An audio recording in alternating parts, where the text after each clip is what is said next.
De Eerste Wereldoorlog is een van de wreedste oorlogen uit de geschiedenis.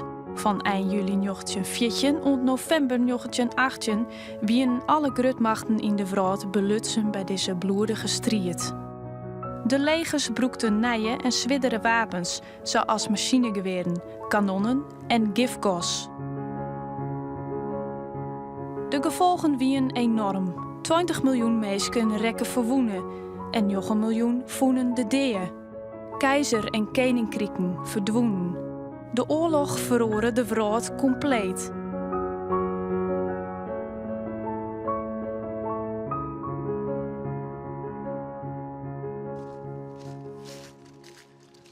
Ja, mijn fascinatie voor de Eerste Wereldoorlog is natuurlijk omdat het een oorlog is die in ieder geval het begin de pretentie had van een soort ridderlijkheid. En we gaan even een paar weken knokken. Een veldtocht als heren onder elkaar. Maar dat wel met 20e eeuwse middelen. Dus daar is een soort schoon ideaal te samengekomen met een uitputtingsoorlog. En dat maakt het zo. Het is eigenlijk de grootste, ik vind toch de beste oorlog die er ooit is geweest. Het is zo een onnodige oorlog in veel opzichten. Een nodeloos bloed. Het ging nergens over. En het was niet echt een ideologisch conflict zoals de Tweede Wereldoorlog. Nou ja, Nederland, dat was echt de koopman-dominee in dat land. Wij hebben niet meegedaan. En we zijn neutraal gebleven, niet omdat wij nou zo fantastisch waren, maar omdat de Duitsers ons dat gunden. Dus de aanvankelijke aanvalsplannen van de Duitsers, het beroemde Von Schlieffen-plan, dat voorzag er wel in dat ze door Limburg zouden trekken. Nou ja, als ze door je grondgebied trekken, dan moet je in de oorlog komen. Hè? Dan moet je oorlogsverklaring uitsturen. En dat is godzijdank niet gebeurd.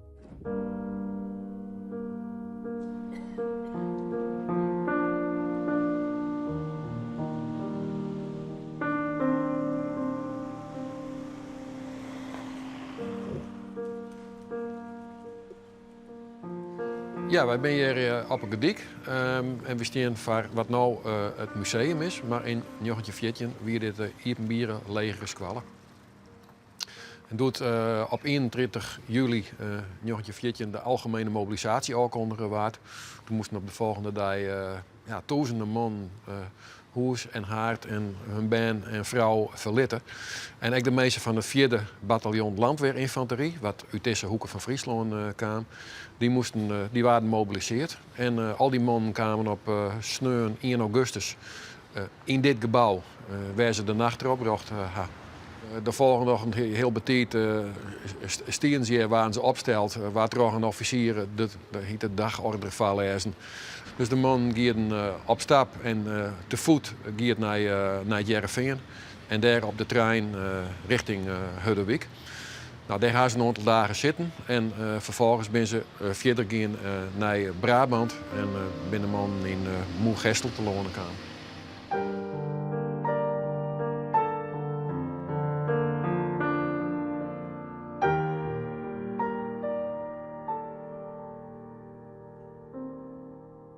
Er werd een jongeman gemobiliseerd die nog heel jong werd en kreeg in diensten weer, net trouwd weer, geen gezin hier. Nou ja, een gedeelte daarvan die kon de lol zeg maar direct wel van inzien. Dat weer eens even wat oors dan op het longen aan het werk. Maar de meesten die hier komen, hier in Gorredijk, dat weer de meesten van de landweer. Dat weer over het algemeen oudere mensen, want je kwam pas achter in de 20 kwam je bij de landweer. Die hadden over het algemeen gezin, die hadden werk, die hadden een bedroken, die hadden een lietse pleats. En voor die man weer een ramp. Want ze waren van het ene moment op het oren waren ze uit hun normale omjouwing hellen. De inkomsten stierden voor een heel soort mensen stil. Dus het was één hele grote onzekerheid.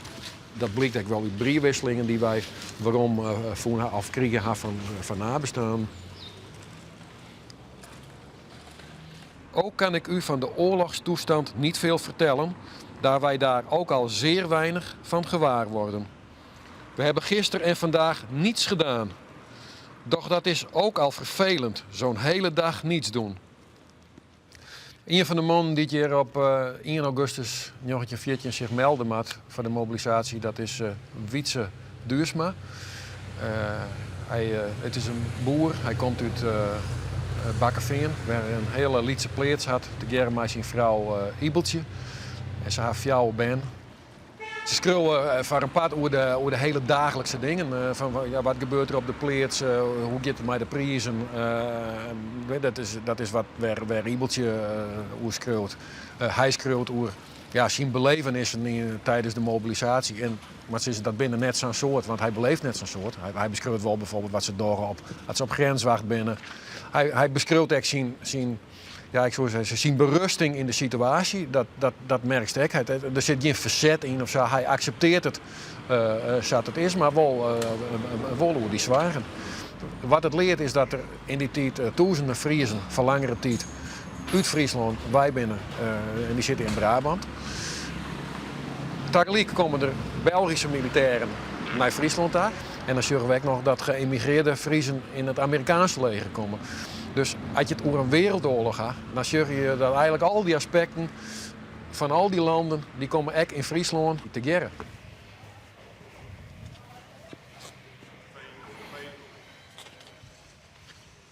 Wij zijn hier in Zuid-Berm op het plak waar mijn oom Gerrit binnen is. Dus dat is dit huis. Daar is hij binnen. Daar is hij zijn jongens hier aan maken. Daar lag zijn hele leven. Die oomke die is mooi 18 jaar oud, die emigreert naar Amerika. En de vrouw had die toen in de brommerletter. En ze woonde wie hij in Amerika. En Amerika hier, daar moesten ze soldaten broeken, want ze hier nog net een leger. En toen moesten ze Amerika vragen om in de eerste vrouw had kreeg te vluchten. En toen kwam de oproep van de Martintienst. Daar had hij volgens mij net zijn optie. Want daar stiert zijn oor dat hij daardoor ook dat Amerika staatsburgerschap krijgt. En ik denk dat hem dat heel veel onderstiert, want dan win je direct volle meer. Dat had ik een geweldig uitzicht voor die mannen best. Want wat ze beleven zo'n wisten ze net.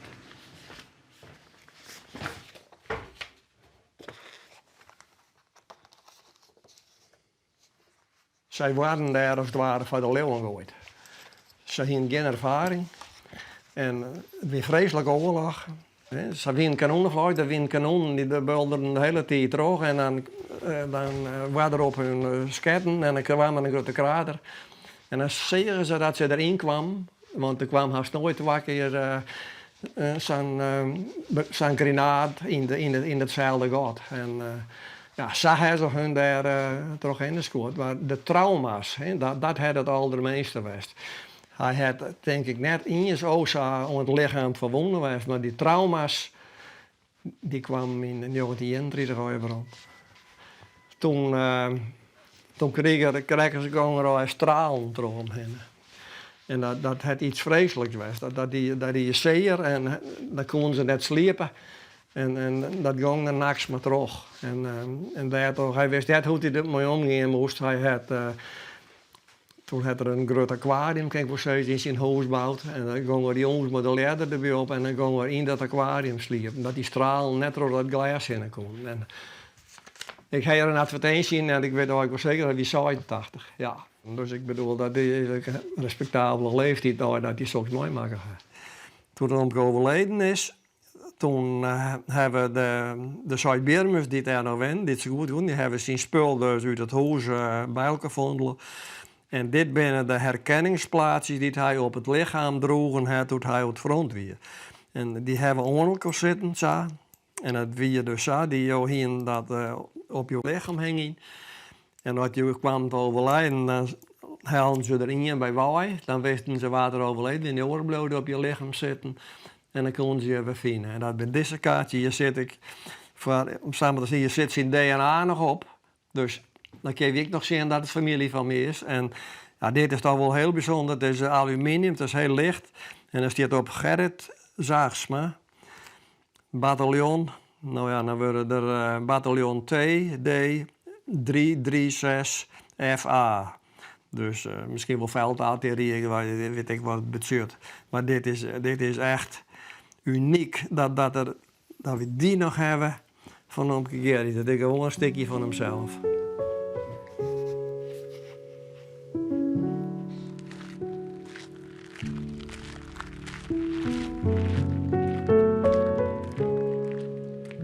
Kees Kees Bangma schreeuwt mooi oren een boek over Friezen en Friesland in de Eerste Wereldoorlog.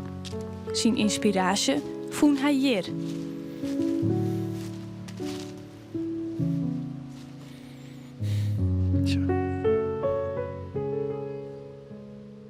Ja, zat het op een stienstiet. M.F. Bosmans soldaat. En dat is Frans Bosmans, die hier in een officieel Belgisch oorlogsgraaf begroeven is begin 1919. Een soldaat uit de Eerste Wereldoorlog. Ik heb hem 15 jaar verleden heb ik ontdutsen dat het graafje weer. En dat wie ik doe mijn vraag van hoe kan dat graafje nou komen?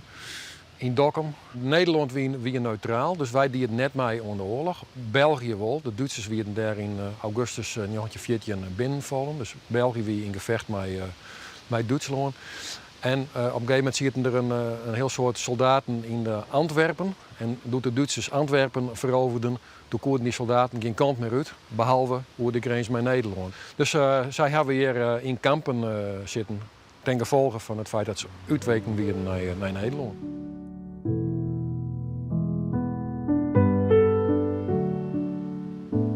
Wat het graven mij, in elk geval mij zijn had, is dat die Eerste Wereldoorlog volle meer invloed had dan wij nou nog weten. En daar, eigenlijk is Frans ik wel het startpunt geweest voor onderzoek wat ik dien aan mijn aantal vrienden naar de effecten van die oorlog op, in dit geval heel in het bijzonder Friesland. Frans is direct wel verantwoordelijk voor het feit dat ik dus met een heel soort mensen in contact kwam ben.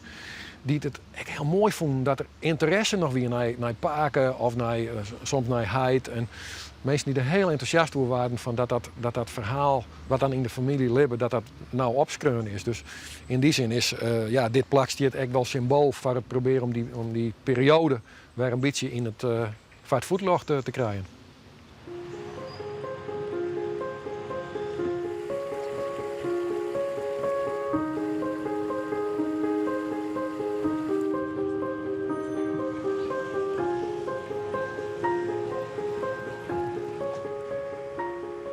Ik ben Jelly Woudstra. Ik ben de pakenzezer van Frans Bosmans. Hij is in begin 14 in het dienst gegaan. En zijn broer die weer voor zijn nummer in het dienst en die weer verwonnen. En toen dacht ik zou ze helpen met het leger. En toen is de vrijwillig gegaan, dus dat we in begin 14. Toen werden ze interneerd in het kamp Hudderwijk. En toen mochten ze, omdat het wie alle jaar behind, ze deden wel van alles, maar het weer een grote verveling. En toen mochten ze op vrijwillige basis, in Nederland, mochten ze ergens aan het werk gaan. En zo is hij in Dokkum teruggekomen. Hij werkte in dat heet nou de Waagstraat, en dat was een meubelmakerij. En daar werkte hij.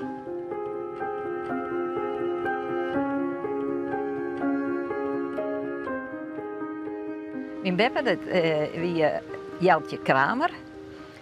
En ze wonen dus in Dokkum. En ze had Frans Bosman getroffen en daar is ze later mee getrouwd.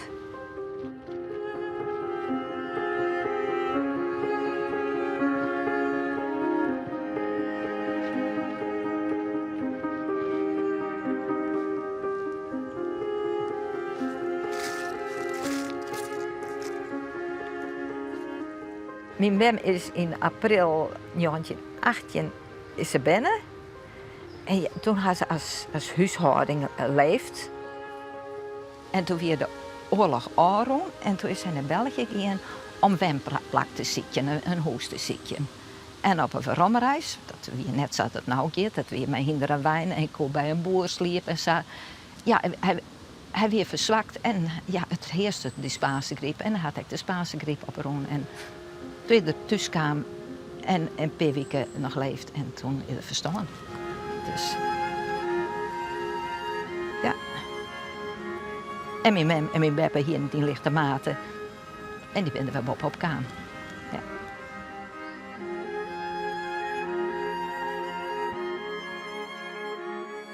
Omdat hij katholiek weer, mocht zij net op een katholieke begraafplaats. Hij wou, maar mijn beppe net, want zij weer protestant.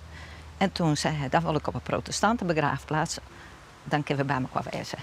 Dus dat is het jere. Dit wil hij graag. En dat kunnen we zijn in stand houden. Dus ja, ik een stukje tevredenheid van, ja, hij wilde het graag. Het weer net onomkeerbaar dat hij ging zo, maar dit, ja, dat is voor ons prima.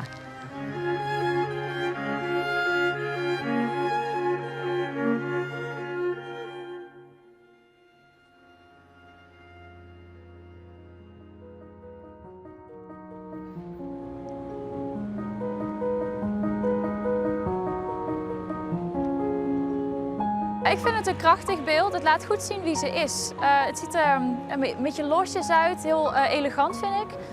En ik vind het heel erg mooi uitgebeeld eigenlijk, van wie Mata Hari precies is. Dus ik vind het een erg gepast beeld. Ik ben Eva Esser. Ik zit op een kunstacademie in Breda, dat heet AKV Sint-Joost.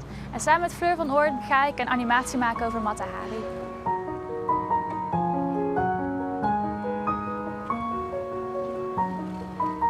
Het gaat specifiek over de monumenten over de Eerste Wereldoorlog. Bij ons op school heeft iedereen een monument gekregen hier in Nederland. Bij heel veel monumenten gaat het over een hele cluster mensen, maar dit gaat over 1 persoon. En dat is natuurlijk in mijn ogen heel erg mooi om daar een animatie over te maken.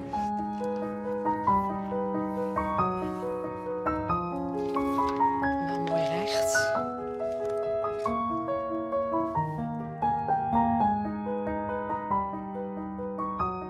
Het is voornamelijk inspiratie eigenlijk wat we hier zien. En hoe Mata Hari er zelf uitziet. Wat voor dingen ze aan had en zo. Die jurken, die juwelen, die speciale BH die ze altijd aan had. Dus we hebben haar ook wel echt neergezet als een heel sierlijke danseres. We hadden heel veel onderzoek natuurlijk gedaan. En we konden dan brieven van haar lezen die ze had geschreven naar het thuisfront. Daar hebben we dan zeg maar zelf een beetje een verhaal van gemaakt. Alsof zij een brief had geschreven naar haar eigen dochter. Dat was dus niet zo, maar dat hebben wij dan zo gemaakt. En bij dat verhaal gingen wij gewoon eigenlijk beelden tekenen van dat in ons achterhoofd, die inspiratie in ons achterhoofd. En daar vervolgens dan wat onze hersenen vertellen, dat op papier zetten eigenlijk. Wat men al weet van haar, is dat zij een spion was. En dat vindt iedereen super heftig, weet je wel. En het is ook best wel aangedikt, dat verhaal.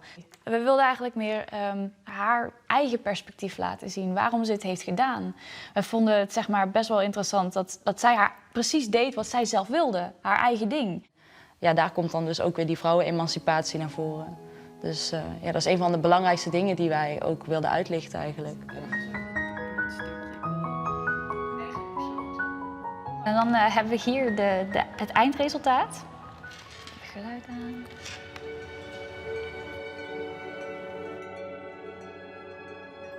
Lieve Louise, dit is de laatste brief die ik kan schrijven. En aan wie beter dan aan mijn eigen dochter? Mijn carrière bracht me in Frankrijk en Duitsland. Zoals je weet, zijn dat nu niet de meest ongevaarlijke plekken. Ik bewoog me tussen officieren, wat alleen maar gevaarlijk leek in het oog van de tegenstander. Dat realiseerde ik me te laat. Ik ga nu met opgeheven hoofd. Madame Zelle zal voortleven. Veel liefs. Blijf sterk. Mama.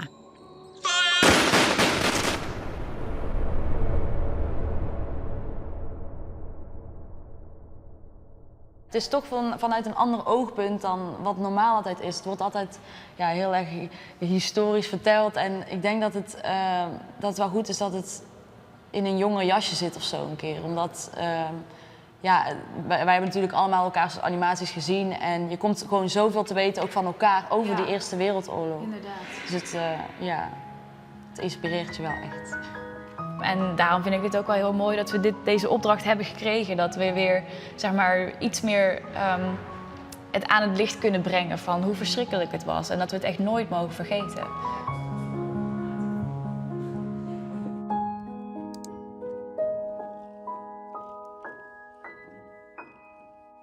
Mijn doel was om het verhaal van Frans Bosmans waarom te vinden. Hoe kwam hij in Dokkum te lonen? En daarin stuit ik dus op al die orenverhalen. En 3 jaar verleden hadden wij toch eigenlijk het initiatief van de stichting Studiecentrum Eerste Wereldoorlog de mogelijkheid kregen om daar een boek over te maken. En ik vind het heel mooi dat we op deze manier in staat zijn om van een grut aantal mensen van wie die oorlog een enorme invloed had, om die als het ware weer een gezicht aan in dat boek. Eigenlijk een plakje in de Friese skiertnis. Ja, een plakje wat er nota net weer. Ik vond het echt heel treffend in het verhaal over Thijs de Groot. Dat is een jongen die uit Jorwert kwam en die emigreert naar Amerika. En wij hebben zijn verhaal in dit boek reconstrueerd. Wij hebben zijn graf weer omgevonden. En een aantal jaren geleden is een squallenklas met een van uw schreeuwers, met Ritske. Die is bij dat graf geweest en die hebben de bloemen mee. Geweldig. Ik word er emotioneel van. Dat vind ik zo mooi dat we dat erin gaan.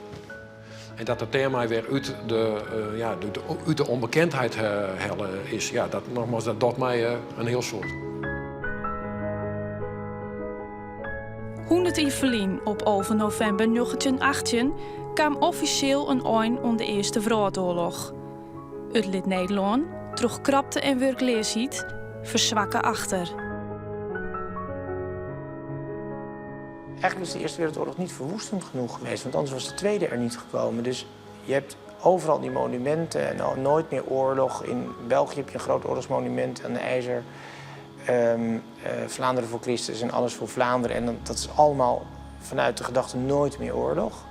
En vervolgens was die er 20 jaar later weer. Dus er zijn veel doden gevallen, maar hebben we er iets van geleerd? Het antwoord moet helaas nee zijn. Het heeft wel, denk ik, generaties lang in de grote landen littekens achtergelaten. Ja. Maar kennelijk heeft de mensheid er toch niet echt van geleerd.